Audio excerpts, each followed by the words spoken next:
Hypnosis. A Sissy Hypno tale. Nikki Crescent. Honey Hut Publishing. Chapter 1. I'd been on that waitlist for 7 months. We just had a cancellation. "Can you make it in today?" the receptionist asked me over the phone.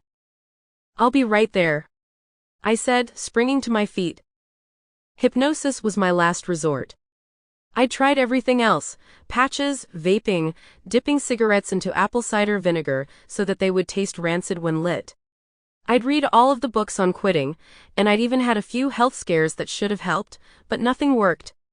I would continue to get up in the morning, craving a cigarette, no matter how desperately I wanted to stop. "Is it possible for you to be here in 1 hour?" asked the receptionist. "No problem," I lied. The clinic was over an hour from my house, and now I was still in my pajamas. I was still in bed. I even wondered for a moment if I was still asleep, and this was all some sort of dream.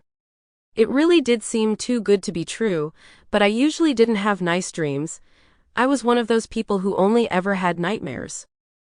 I jumped out of bed and rushed to the bathroom to get ready.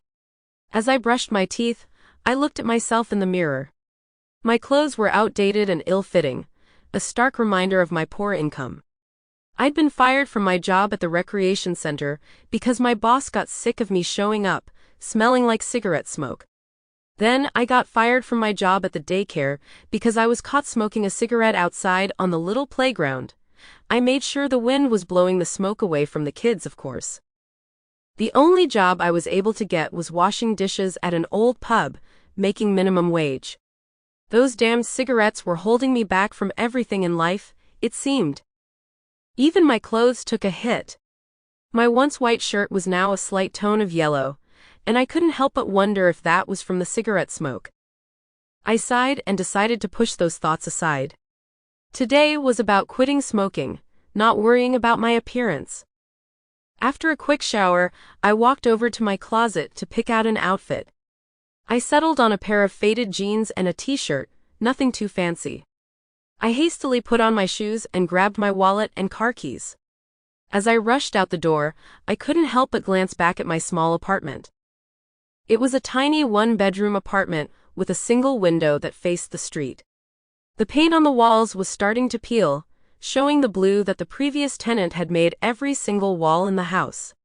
My furniture was old and worn out, and it probably smelled like cigarette smoke. But it was home, and I was grateful to have a roof over my head. I guess. Sample complete. Ready to continue?